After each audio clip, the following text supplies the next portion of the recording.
Lo dijo en la primera hora. Muy bien, 8:13 en la mañana, seguimos, gracias. Esto es A Primera Hora a través de Armónica FM y las plataformas digitales del portal Primera Plana. Vamos a poner en contexto la siguiente entrevista. El 31 de enero se conoció que en el sector público quien se acoja a jubilación no tendrá bonificación por desahucio, una decisión de la Corte Nacional de Justicia. Voy a leer la nota, un extracto de la nota del diario El Universo.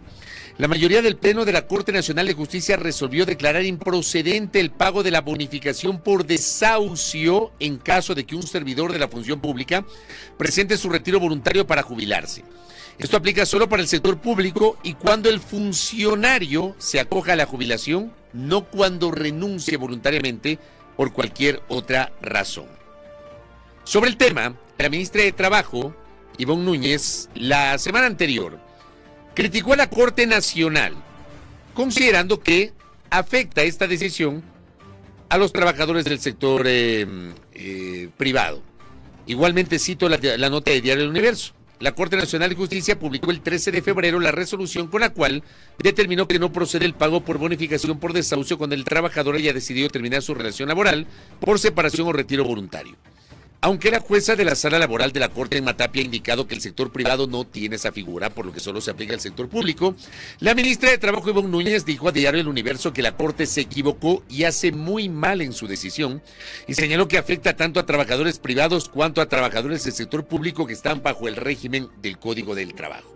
Entramos en materia y justamente le hemos invitado a la doctora Emma Tapia Rivera, quien es jueza de la Sala Laboral de la Corte Nacional de Justicia y además es presidenta subrogante de la Corte Nacional de Justicia. Doctora, bienvenida, qué gusto, buen día. Buenos días, doctora. Buenos días a ustedes y muchas gracias por permitirme aclarar este tema a todo el país. Gracias a usted por la gentileza. A ver, la ministra ha planteado estas inquietudes, ha dicho que la Corte se ha equivocado, que ha hecho muy mal en esta decisión, que hay una afectación a trabajadores privados y a trabajadores del sector público que están bajo el régimen del Código del Trabajo. ¿Es así o no, doctora? Definitivamente no, Fabricio. A lo mejor existió confusión porque la resolución todavía no salía por escrito, por eso he tratado yo a través de conferencias, de redes sociales, de aclarar, porque definitivamente hay una mala información a nivel de país. Mire, la Corte Nacional tiene dentro de sus funciones el hecho de poder dirimir cuando existen criterios diferentes en una misma sala. Ahora, como presidenta de sala, hice notar al Pleno de la Corte que en la sala de lo laboral somos 4 jueces y había 2 criterios al respecto. El doctor Alejandro Arteaga y yo creíamos que si hay retiro voluntario, también se le debe pagar el desahucio, porque el desahucio no es una indemnización. El desahucio es una bonificación que se otorga, entre otras cosas, cuando hay acuerdo entre las partes. Y para que haya retiro, hay acuerdo. Entonces nosotros decíamos se debe pagar. Pero las otras 2 compañeras decían, y nosotros creemos que no se debe pagar, porque ya al pagarse una indemnización especial que es por el retiro, que es hasta 7 salarios por cada año trabajado, no les debemos pagar 2 cosas. Entonces, los trabajadores dependían de que si tocaba con un tribunal ganaban, si tocaba con el otro tribunal perdían, y eso es inseguridad jurídica. Justamente a eso iba. ¿Usted cree entonces que con esta resolución se aclara este panorama y ya no habría esta inseguridad jurídica para el trabajador? Definitivamente. Como presidenta de sala pedí que el Pleno dirima y diga cuál de las 2 tesis que tenemos en la sala ustedes deciden. Somos 21 jueces. Pusimos cada uno de nosotros a los jueces, les dijimos, miren, está pasando esto, defendimos unos una tesis, otros otra, pero el Pleno de la Corte se decantó por la tesis de que cuando un trabajador del sector público se retire, solamente reciba la indemnización por retiro voluntario y ya no el desahucio. Nos haya gustado o no a nosotros, tenemos que acatar porque es la decisión del Pleno de la Corte, son dentro de sus funciones está esto. Pero lo que sí hay que aclarar, porque ha traído muchísima preocupación en los trabajadores en general, Escuché incluso que a alguna de las organizaciones sindicales pedía plantear alguna acción ante la Corte Constitucional. Están ya no lo libres van a de hacer. hacerlo, están libres de Porque hacerlo. ya está vigente la resolución. Está vigente, pero yo no sé en qué parte se están perdiendo. Primero, hay que aclarar que al Código de Trabajo, a los trabajadores sujetos al Código de Trabajo, a toda la generalidad, no les afecta para nada. ¿Por qué? Porque el Código de Trabajo no tiene siquiera esta figura. Entonces, ¿cómo podemos decir va a afectar a los trabajadores Pero del sector privado? lo que dice la ministra, incluso en las entrevistas que ha realizado en estos últimos días, es que se pretende de parte de la Corte reformar el Código del Trabajo y ella lo cita así textualmente, ¿no? Así es. Ahora, yo le digo algo. Si el Código de Trabajo no tiene esta figura, ¿cómo la reformamos? No tiene esta figura. El Código de Trabajo establece varias formas de terminar la relación laboral. Por ejemplo, por acuerdo entre las partes, por desahucio, se termina cuando muere el trabajador, cuando muere el empleador, muchas formas. Y también el despido intempestivo, que es una forma no legal de terminar, pero que el código lo permite. Pero si usted busca todo el Código de Trabajo, no hay el retiro voluntario. Entonces, ¿cómo pueden decir que va a afectar? ¿Cuándo se crea el retiro voluntario y en dónde está vigente? Solo en los trabajadores del sector público. Pero regidos por el Código del Trabajo. Pero que, por ejemplo, los que son de las empresas públicas, que aquí hay muchas, ellos se rigen por una ley especial que se llama LOEP, sí, la Ley Orgánica de Empresas Públicas, pero también por el Código de Trabajo. Pero tenemos también en el sector público trabajadores, obreros, que se rigen por el Código del Trabajo. Sí, también los de la LOEP, cuando los trabajadores se rigen por su reglamento interno, por la LOEP, pero también por el Código del Trabajo. No hablamos de los trabajadores de la Ley del Servicio Público, la LOCEP. Esos servidores no están bajo esta figura. Sí, también están bajo también lo están. Entonces, todos los trabajadores del sector público que estén con la LOEP, es decir, los de empresas públicas, pero también donde hay mucho esta figura es, por ejemplo, en los gobiernos autónomos descentralizados. Ellos a través de contratación colectiva han reglado esto del retiro voluntario. Entonces hay GATS que les pagan 5 remuneraciones cuando se retiran, 3 remuneraciones o hasta 7 remuneraciones cuando se retiran. Entonces, esta figura que no existe en el Código de Trabajo y que, insisto, por favor, no se preocupen los trabajadores del país, no se ha eliminado el desahucio. La Corte Nacional no tiene esa prerrogativa, no podríamos cambiar el código, dice que se ha reformado el código, no podemos hacerlo. Ella también dice, la ministra Núñez dice que es una regresión de derechos que se haya quitado, digamos, esta, si se quiere, doble indemnización. ¿Cómo lo ven ustedes? Mire, si es que vemos como indemnización el desahucio, primero no lo es. El desahucio es un derecho que tiene el trabajador cuando renuncia, cuando pide desahucio, cuando lo despiden, etcétera. Esta figura, en realidad el retiro voluntario, cuando usted, como su palabra lo dice, se retira, termina su relación laboral, en la empresa en la que usted trabaja, empresa pública, GAD provincial, GAD del municipio, etcétera, le da una indemnización que, como le digo, hay GADs que tienen 7 remuneraciones por cada año trabajado, entonces ya tienen una indemnización propia que es mucho mayor que ninguna otra que tenga. Nosotros creíamos que también tiene derecho al desahucio, que no es indemnización, es bonificación.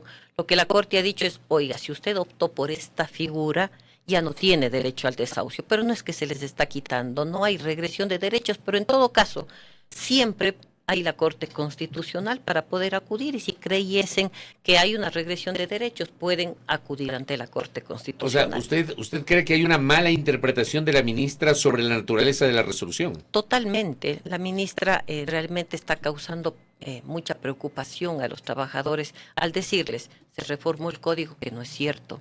El Código de Trabajo no tiene esta figura, por lo tanto no puede haberse reformado nada. Segundo, el desahucio, y esto es importante que lo sepan todos los trabajadores, porque hay trabajadores incluso que se están acogiendo pronto a la jubilación, están renunciando, decían antes de que entre en vigencia. No, el desahucio sigue intacto en el Código de Trabajo y, repito, para la generalidad de los trabajadores sujetos al Código de Trabajo, es decir, los que no trabajan en el sector público, para ellos aplica esta resolución. Acá tengo una interrogante, le envío un abrazo a Jacinto Coyaguazo, que está en sintonía, colega periodista y amigo. Me dice, por favor, pregúntale a la doctora si los trabajadores que tienen contratos colectivos y se acogen a la venta de renuncia pierden o no el pago del desahucio, pregunta a mi colega. Mire, diferenciemos. Hay trabajadores que tienen contrato colectivo, pero son de una empresa privada, me invento de la empresa de llantas, de Continental, etcétera. Ellos en su contrato colectivo, que yo sepa, en ninguna parte del país la empresa privada tiene esta figura. Pero sí, los trabajadores públicos sujetos al Código de Trabajo, a la Ley Orgánica de Empresas Públicas, que se acojan a la figura del retiro voluntario, sí, no se les va a pagar ya el desahucio. Lo que dice acá también otra oyente incluso, y también seguidora de su red social de X, quisiera, digamos, leerlo para aclararlo nuevamente. Dice, existen abogados que deducen de acuerdo a esta resolución que el desahucio tampoco aplicaría en caso de despido intempestivo para servidores públicos de empresas públicas, ya que según ellos, el espíritu de la resolución es que no se debe beneficiar 2 veces de la terminación de la relación laboral. Mire, algunas cosas que aclarar aquí. Los servidores públicos no tienen la figura del despido intempestivo. El despido intempestivo es una figura exclusiva del Código de Trabajo. Pero cuando hay servidores públicos, por ejemplo, sujetos a la LOEP, que se les ha terminado el contrato de trabajo de forma, digamos, ilegal, para no usar intempestiva, y son sujetos a la LOEP, ellos han pedido en los juzgados de trabajo que se les pague el desahucio y les hemos dicho no, porque el desahucio es propio del Código de Trabajo. Pero ahora a un trabajador sujeto al Código de Trabajo que se le despida intempestivamente, el desahucio sigue intacto, porque es parte de, cuando hay un despido, automáticamente hay un desahucio. Doctora, acá nos dice, el caso que le pregunté sobre los trabajadores que tienen contrato colectivo y se acogen a la venta de renuncia, pierden o no el pago del desahucio, dice, en este caso es de una prefectura. Aplica exactamente el mismo criterio. Todas las prefecturas que yo conozca, sí, efectivamente, tienen la figura del retiro voluntario, pero además muchos lo tienen ya en contratación colectiva y han regulado 5, 6, 7 remuneraciones por cada año. Acá también nos dice Víctor, si es trabajador del sector público regido por el Código del Trabajo y en el contrato colectivo se norma una jubilación voluntaria, ¿le corresponde o no el desahucio? Mire, si es una jubilación, primero la jubilación no podría ser voluntaria. La jubilación es algo por ley, es decir, usted tiene 25 años y puede jubilarse. Si usted únicamente, por ejemplo, renuncia, usted se acoge a la jubilación, le aceptan la renuncia, la figura del desahucio sigue intacta. Solamente es para cuando usted, como para terminar la relación laboral, se acoge a esto que se llama retiro voluntario, solo ahí pierde el desahucio.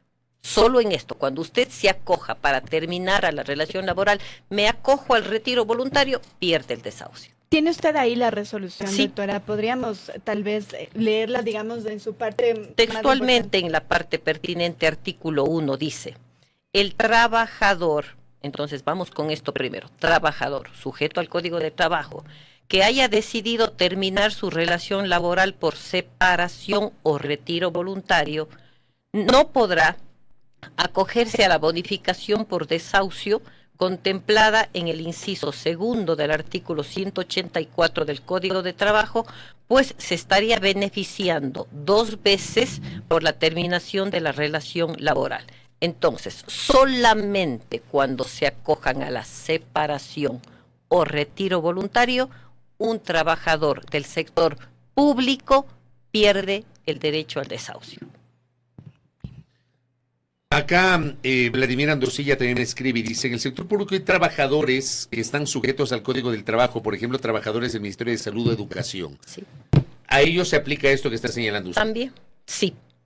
Todos los que sean del sector público, ellos, por ejemplo, en la LOEP Hay un artículo especial, me parece que es el 23, que dice, regula la figura del retiro voluntario.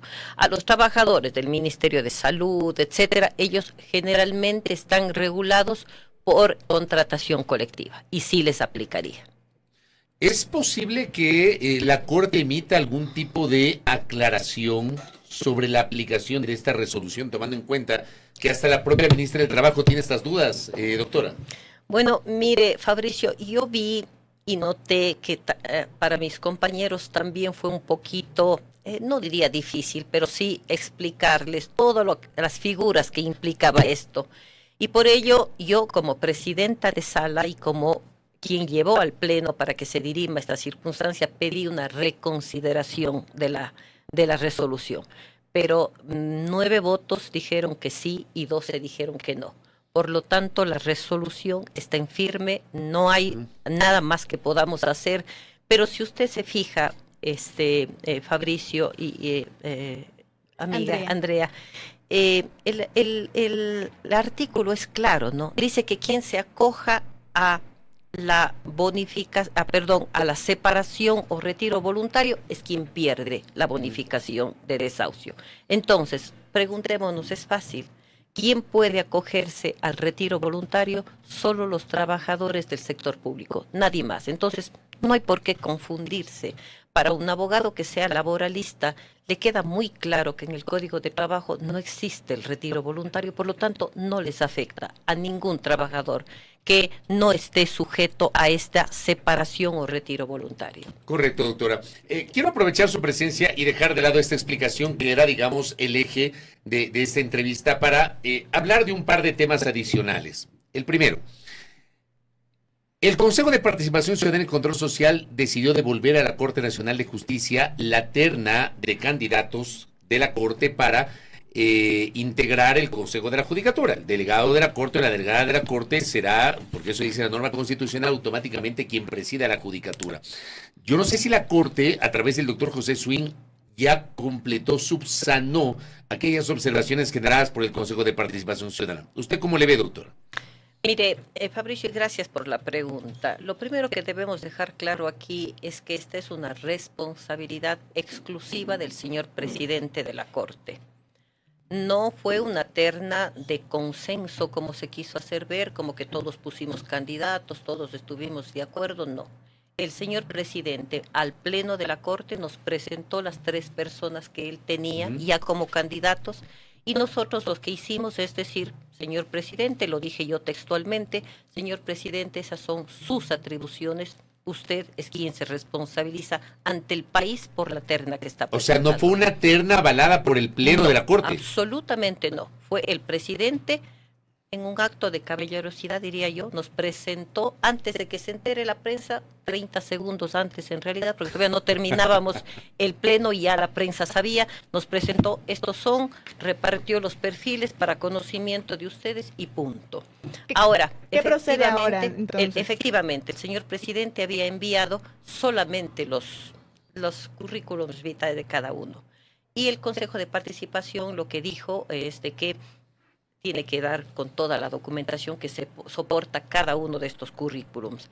El señor presidente, yo le hice conocer, porque me llegó a sí mismo por alguna red social, me llegó el oficio, dije, señor presidente, el Consejo está pidiendo que se envíen las documentación de soporte. Al día siguiente se envió la documentación de soporte, señalando que se enviaba ya toda la documentación notaria, como corresponde, de cada uno de los participantes. Hasta ahí sabemos.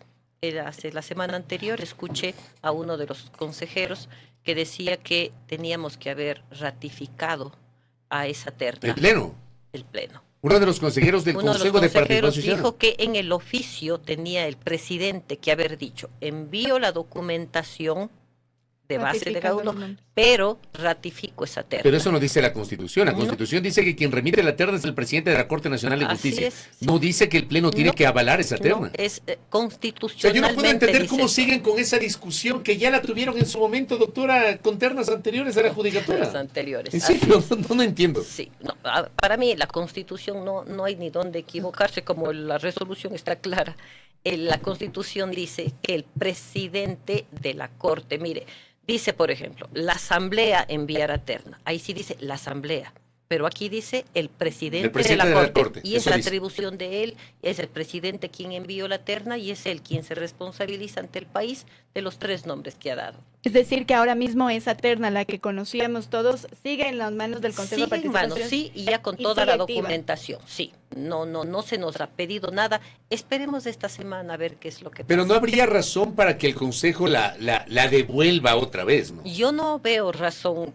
He escuchado que se va a devolver en el sentido de que se tenía que haber ratificado esa terna. Hasta ahora no ha pasado eso. Bueno, en realidad no se han reunido todavía, pero están enviadas todas las ternas, salvo la del de la Presidencia de la República. Sí, el resto están todos. Oiga, pero a ver, ratificar esa terna implicaría que ustedes la avalaron en un momento y luego la ratifican. Pero usted nos está explicando que en ningún momento el Pleno conoció y tomó una resolución por mayoría de votos, como se estila en un cuerpo colegiado. Claro. Eso no pasó. Jamás. Entonces no cabría la ratificación. Ratificar de algo que nosotros no hemos hecho. Oiga, y ustedes en el Pleno, al conocer los nombres, en el caso suyo, ¿usted está de acuerdo con estos nombres? Mire, yo salvo al doctor Marco Rodríguez, que es nuestro compañero, es compañero juez de la Corte Nacional. Le conozco de 4 años que estoy en el Pleno, al resto de personas no las conozco. Yo incluso pregunté a alguna de los, por alguno de ellos, algunos datos que yo tenía, pero no, la verdad es no los conozco. ¿Usted se opuso a que en la terna conste nuevamente el nombre del actual presidente de la Judicatura, el doctor Mario Godoy? Nunca nos puso a nosotros siquiera en conocimiento eso. Eso era solo una especie de rumor que se había de que le iban a poner al mismo. Nosotros nunca se nos puso. No, es igual como que no puedo ratificar lo que no lo hice, tampoco podía. ¿Pero usted no expresó algún tipo de reparo a la posibilidad de que el doctor Godoy integre la terna? Nunca, el presidente de la Corte nunca ha puesto sobre la mesa el hecho de ponerle a él nuevamente como presidiendo la terna o miembro de la terna. Nunca ha pasado eso en la Corte. ¿Y podrían, si se quiere, ustedes también cuestionar la terna, digamos, que propone el presidente? Mire, podríamos hacerlo a título tal vez personal y como simple comentario. Pero no es vinculante. No digamos. es vinculante para nada. La verdad es que el señor presidente nos puso la terna para que conozcamos como un acto de delicadeza, pero no para votación, no para aprobación, porque en realidad al Pleno de la Corte no le corresponde eso.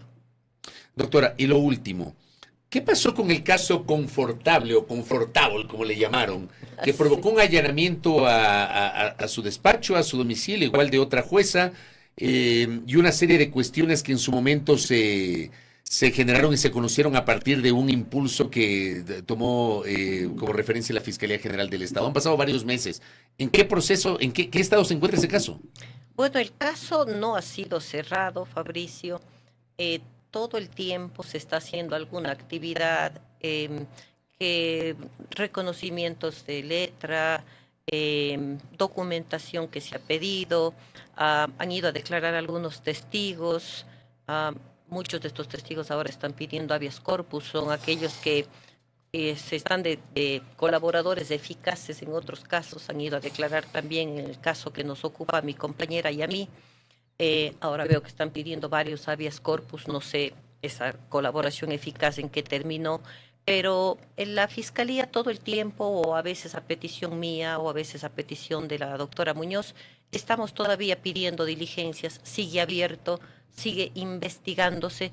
Sin embargo, la sentencia que fue dictada por nosotros en mayoría, personalmente la entregamos ya a la Corte Constitucional para que sea la Corte Constitucional finalmente, que es el único órgano rector que podría revisar. Hablamos del habeas corpus, correctivo, ¿no? Correctivo que se le otorgó al doctor Wilman Terán. ¿No hay un tiempo límite para que la Corte Constitucional se pueda...? A la Corte Constitucional no. Es más, el propio doctor Terán presentó también una acción extraordinaria de protección porque él consideraba que, tomando en cuenta la violación de derechos que se había determinado, él considera que se le debió haber dado una medida de presentación, de arresto domiciliario, pero no estar en la cárcel ya. Entonces, tanto él cuanto yo misma, como corresponde por ley, envié a la Corte Constitucional para que la sentencia sea revisada. Y aparte hay un proceso en su contra por cohecho, doctora. No, es una investigación que obviamente ya se vio que no había cohecho por ningún lado, más bien se está ya tornando hacia otro tipo de investigación, porque mientras está abierto, la Fiscalía puede buscar cualquier cosa. Lo ¿A que qué tipo de considere, investigación se está? de tráfico de influencias, porque se están yendo para ese lado. Las investigaciones cohecho como que se dejó de lado. Entonces, estamos en eso, defendiéndonos conforme la ley. Se nos ha dado todas las facilidades de verdad de Fiscalía para que presentemos testigos, para que presentemos declaraciones, para que se vuelvan a tomar declaraciones. Han rendido declaración ya las vocales del Consejo de la Judicatura, exdirectores, para saber si efectivamente hubo algún tráfico de influencias. Y lo ultimísimo, porque me escribe desde Esmeraldas Osvaldo Bravo, y retomo el primer tema, el tema del desahucio. Me dice, una pregunta a la doctora Tapia sobre los despidos a trabajadores y funcionarios públicos en el municipio de Tajame se ha vuelto común. Todos los alcaldes lo vienen haciendo y los juicios son tan largos que muchos tienen casi 6 años y siguen sin resolver. Pero todos los trabajadores al final son reintegrados como con consecuencias económicas al presupuesto municipal. ¿Cómo se pueden normar esas malas acciones de los gobiernos municipales desde su espacio y que los juicios no sean tan largos? Entiendo que esa pregunta no tiene que ver con la resolución, pero sí tal vez con el desarrollo de estos juicios laborales, tomando en cuenta que usted es presidenta de la Sala de lo Laboral de la Corte Nacional de Justicia. Con eso cierro, doctora. Tenga la bondad. Gracias, Fabricio. Mire, es cierto lo que dice el señor, no sé si es trabajador, pero es cierto. Es colega periodista. Perfecto, es cierto. Ustedes habrán visto que cada vez que cambia un alcalde se trata de sacar a la mayor cantidad posible de personas, y aquí hablamos más bien no tanto a los del Código de Trabajo, porque los del Código de Trabajo normalmente tienen un contrato indefinido y hay que pagar indemnización. Entonces no es tanto que lo sacan ella, más bien son a los servidores públicos que tienen contratos ocasionales, etcétera, pero se ha hecho una práctica muy común, la verdad. Y anteriormente lo que se hacía es demandar constitucionalmente, pero hoy por decisión de la propia Corte Constitucional, esto hay que demandarlo ya por la vía ordinaria, que son realmente procesos largos y tediosos, sobre todo aquellos que van por la vía contencioso-administrativa. Sin embargo, por la vía laboral, permítame, y más bien esto me sirve para contarles algo. El mes de marzo vamos a sortear los últimos procesos que tenemos en la sala laboral, que son del 2025, los últimos del 24 y los que entren hasta marzo del 25. Es decir, la sala de la Corte Nacional está totalmente al día con el país. Nosotros lo que pensamos en este año es de que el juicio que entre este mes sea conocido el siguiente. Estamos ya a 3 meses de lograrlo, es decir, en el área laboral de la Corte, de verdad que soy testigo del trabajo enorme que han realizado mis compañeros. Tenemos 5, 6, 7 audiencias diarias y además cada una de ellas va con su sentencia. Entonces, hemos trabajado mucho, sí. La Corte Nacional en la sala laboral estamos al día. Vamos a conocer ya el otro mes juicios del 2025. Entonces, en el área laboral no es el problema. Correcto, me queda claro. Doctora, gracias por el tiempo. Gracias a ustedes, doctora, por su invitación. La doctora Emma Tapia Rivera, presidenta subrogante de la Corte Nacional de Justicia, aquí en A Primera Hora explicando sobre todo la resolución vinculada al tema del desahucio que ha generado controversia. Ha hecho una explicación la doctora sobre este tema. Primera Plana. Todas las noticias, todas las voces.